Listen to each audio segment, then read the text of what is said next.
Well, let's head to Egypt now, where the central bank cut its main interest rate by a percentage point each. This is the first time the bank has lowered them since floating the currency in 2016. Economists there have welcomed the move and said they expect another cut in March. Now, since it allowed the pound to float freely in foreign exchange markets in November 2016, the bank has raised overnight rates by 700 basis points to combat soaring inflation. Well, Yasser Hakim now joins us in Cairo with some more insight into this. Yasser, as always, you're welcome to the show.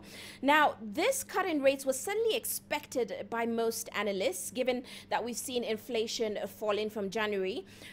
Is this the beginning of an easing cycle? Yes, and Uche, this was expected a while ago.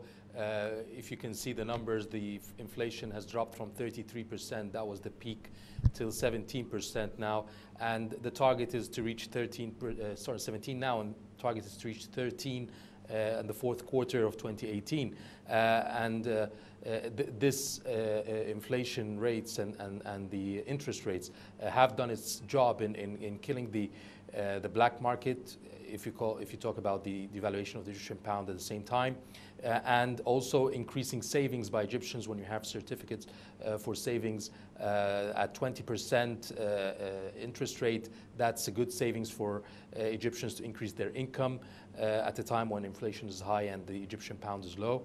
Now it's time to move to another stage, and that's back to attracting investments and increasing growth by giving the opportunities now for investors to work, because obviously when you have such a high rate of interests, many people would rather put the money in their bank rather than invest. It's safer and obviously profitable. Now we can move into investments, into better terms for loans as well. When the interest rates go down, now we can have more opportunities to receive loans for business. So it's movement now into making sure the next stage is about bringing growth to the economy. Well, yeah, so we still are expecting some more subsidy cuts this year. So are we expecting that to impact this positive trend we've seen in inflation? Yes, the cuts should take place probably in July, 1st of July, and that's according to a 5-year plan that's been put down by the government. This could be the last year, the government says, and at this point the economy is stronger now, the financial market is stronger, and it can absorb such cuts quite strongly than before. Positively than before. Before it would lead to extremely high prices, into inflationary rates.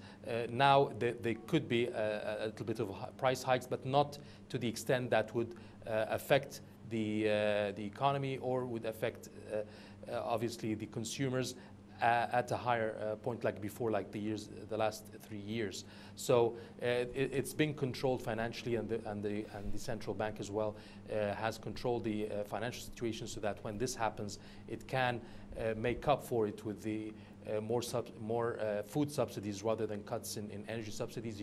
They have more food subsidies, social solidarity projects that will make up for it for especially the low-income class of the segment of the society.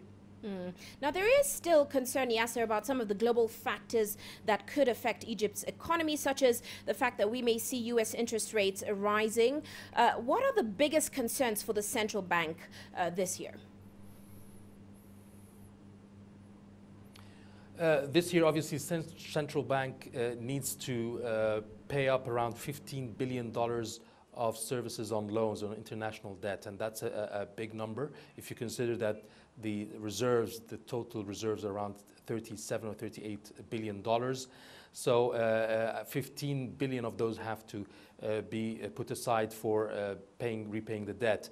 Now the government is issuing treasury bills, bonds at a good rate currently, but it has dropped to around 15% for the 1 year, for the yield on the 1 year treasury bills. This is okay for investors, but with the volatility in international markets and it going down to 15%, if it goes further down, this might not be as attractive as before for investors. They might exit international investors these treasury bills and bonds, and therefore Egypt wants to make sure it can sell, and the auctions, which will be about $8 billion on 2 auctions for each, $4 billion each, would be attractive, because this money, this $8 billion, will be received in order to pay up part of the international debt, the 15 billion international debt. You know, there's another tranche coming from the IMF to cover around $2 billion. So it is vital, and the central bank is trying to make sure it can balance the accounts very sensitively to ensure that the reserves are continuing to be strong, improving. At the same time, paying the debts will not affect the income and revenue of the country, and would keep it stable as it goes into hopefully more income and more revenue from tourism, from foreign direct investments, and so forth. Quite a positive outlook there. Many thanks, Yasser, as always, for your insights. Yasser Hakim, of course, joining us there in Cairo.